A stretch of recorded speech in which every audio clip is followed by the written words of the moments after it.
हो तर टेस्ट चाहिँ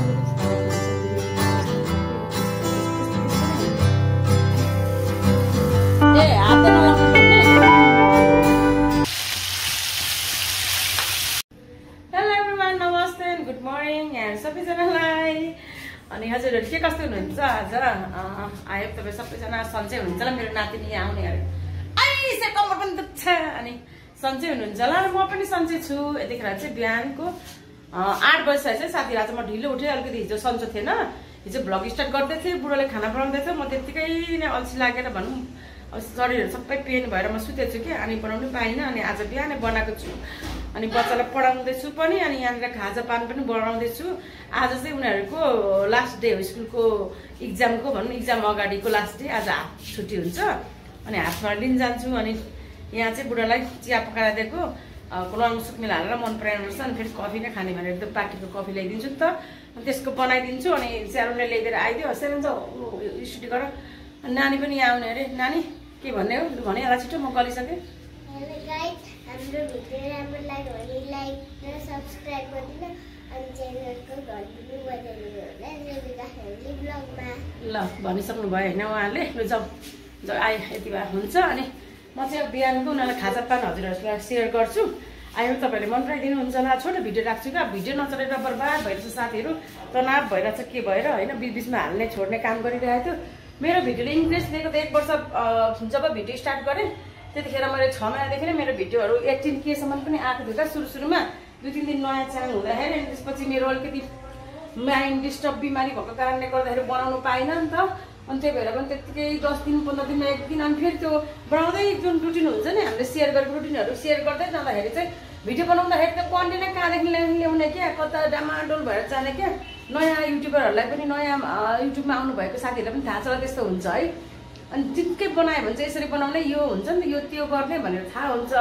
अब बनाउनु छोडेपछि त के बनाउने के कताबाट सुरु गर्ने कताबाट इन्डिङ गर्ने हुन्छ, त्यस्तो भइरहेको छ। अनि साथीहरू तपाईँहरूले सपोर्ट गरिदिनुहुन्छ होला भिडियो हेरेपछि भन्दा म एकदम आशावादी छु। रेबिका फ्यामिली ब्लगलाई चाहिँ हजुरहरूको सब्सक्राइब अनि वाच पनि गरिदिनु होला। हाम्रो डेली रेबिकास फ्यामिलीमा भएको रुटिनहरू होइन। अनि कहिलेकाहीँ मकबङ पनि राख्छु। आज चाहिँ म बिरयानी पकाउँछु, बिरयानी पकाएको देखाउँछु, हजुरहरूलाई सेयर गर्छु है कसरी कुकरमा चाहिँ बिरयानी पकाउँछु भनेर है त। र त अब म चाहिँ यता भिडियोतिर लाग्यौँ खाजापान बनाउनु। यहाँ चाहिँ आलु फ्राई गर्नुको लागि यहाँ उयो गरेर राखेको छु, आलु बोइल गरेर काटेर। अनि त्यसपछि यहाँ अन्डा पनि बोइल गरिदिँदैछु। अनि त्यसपछि यहाँ प्यान केक बनाइदिन्छु। यहाँ बच्चाले के खान्छ उनीहरूको नियत अनुसार पकाउनु पर्छ। हामी चल्नुपर्छ। हामी चाहिँ रोबोट जस्तै अहिलेको जमानामा। पहिला चाहिँ हामीलाई चाहिँ बाबा आमाहरूले जे बनाएर दिनु त त्यही खान्थ्यौँ होइन। अनि अहिले चाहिँ त्यस्तो हुँदैन। यहाँ चाहिँ मेरो श्रीमानलाई पनि कफी, ब्ल्याक कफी र पप बिस्कुट लगिदिँदैछु। अनि फेरि दुधको चिया खायो भने मलाई पनि खान्छु, मलाई गाह्रो हुन्छ। त्यही भएर कहिले काहीँ समटाइम मात्रै ल्याउँछु नि त। अनि रेडी गर्दै यसरी अनि उसको रुममा बसेर टिभी हेर्दै होला।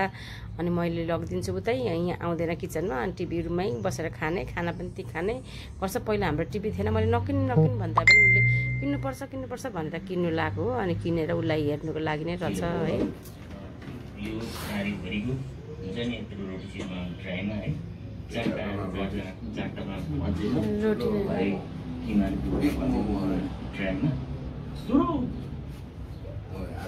मेरो आजको खाजा चाहिँ यस्तो बनाइसकेको छु साथीहरू होइन। यहाँ अन्डा, फ्रेन्च फ्राई, सस चाहिँ पिरो छ। अनि यो रोटी चाहिँ नानीले खान्छ अलिकति आधीको 1 भागको पनि 1 भागमा चाहिँ 4 आनी भाग चाहिँ खान्छ होला नानीले। Let's it. पहिलाको आमाहरूले चाहिँ कति दुःख गर्नुहुन्थ्यो नि त है। हाम्रो मम्मीले चाहिँ एकदम जाँगरीले क्या, हाम्रो मम्मी चाहिँ बच्चाहरूलाई के खानिदिनुपर्छ भनेर नहुँदाखेरि पनि होइन। चामल अलरेडी पिसेर मलाई अलिअलि याद छ कि म 6-7 वर्षको हुँदाखेरि बेलबारीमा बस्नु त्यतिखेर भाडामा रेन्टको घरमा। अनि चामल पिसेर चाहिँ अनि भिजाइराख्नु हुन्थ्यो होइन खाना खानिसकेपछि। अनि टिफिनबाट हामी आउँदा चाहिँ मम्मीले सिलौटामा पिसेर, अनि बच्चा पनि सायद अमित भाइ पनि मेरो माइला भाइ पनि काखमा होइन सिलौटामा पिसेर अनि तावामा रोटी बनाइदिनु हुन्थ्यो कि हामीलाई खाजा छैन भने। अनि नभए चामलसित साटेर चिउरा र फिका चिया दिनुहुन्थ्यो क्या। त्यसरी पनि हुन्छ कहिलेकाहीँ केटाकेटीलाई भनेर के गर्नु भएन क्या हाम्रो मम्मीले दुःख होइन। त्यस्तो त हामीले दुःख त गरेको छैनौँ। यो घरको काम मात्रै हो हाम्रो चाहिँ दुःख अहिले मेरो चाहिँ भन्नु पर्दाखेरि होइन। घरको चाहिँ काम छ, यत्रो बुढी भएर पनि काम गरिराख्नु परिरहेछ नि त। त्यही भएर नि साथीहरू मेरो पनि खाजा है। नानीले त सस यहाँ पिरो परेछ, खाऊ न। मोमो खाएको हाम्रो बुढाहरूले यो भ्लग हेर्दैछ। ए भाइ मोटु भाइलाई साह्रै मनपर्छ, हामी चाहिँ फ्यान हो साथीहरू। यहाँको मेरो बुढा चाहिँ एकदम डाई हार्ट फ्यान हो, सधैँ हेर्नुहुन्छ। मलाई पनि हेर्नु लाएर बाध्य बनाउनुहुन्छ। बाफ्रे बाफ्रे कत्रो मोमो भन, एउटा मोमो एउटा डेक्चीमा एउटा मोमो पकायो क्या। अनि मासु त कम्ती छ त भित्र त।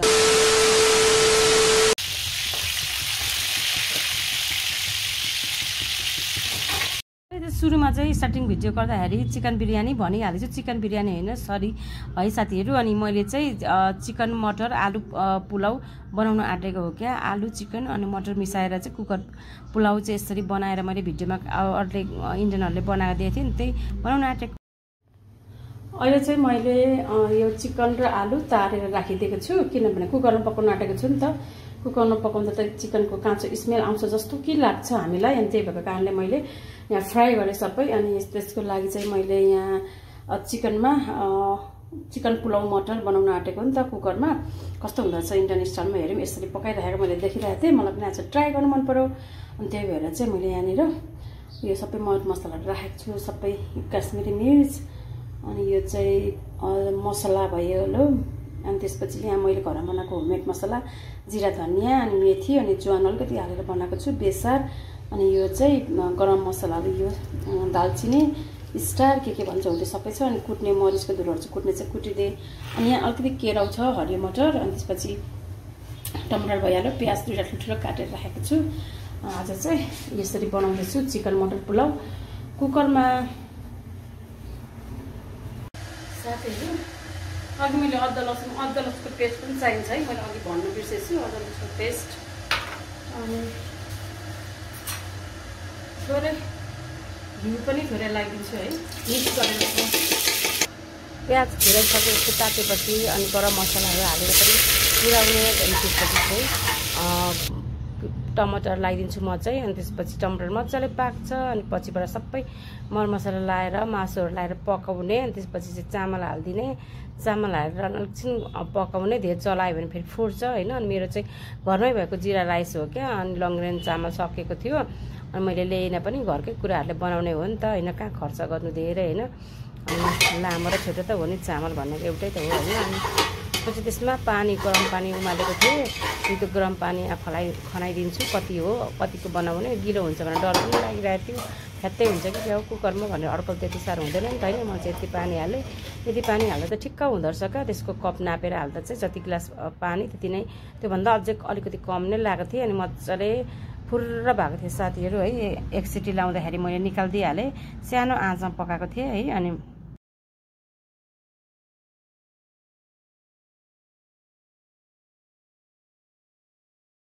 नुहाएर कपडा चेन्ज गरेर आइसकेँ।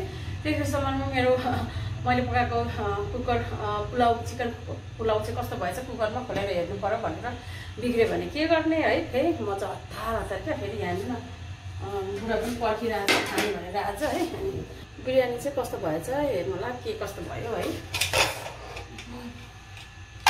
दामी भएछ है, हेर्दा त दामी छ, अब खाँदाखेरिको टेस्ट कस्तो हुन्छ।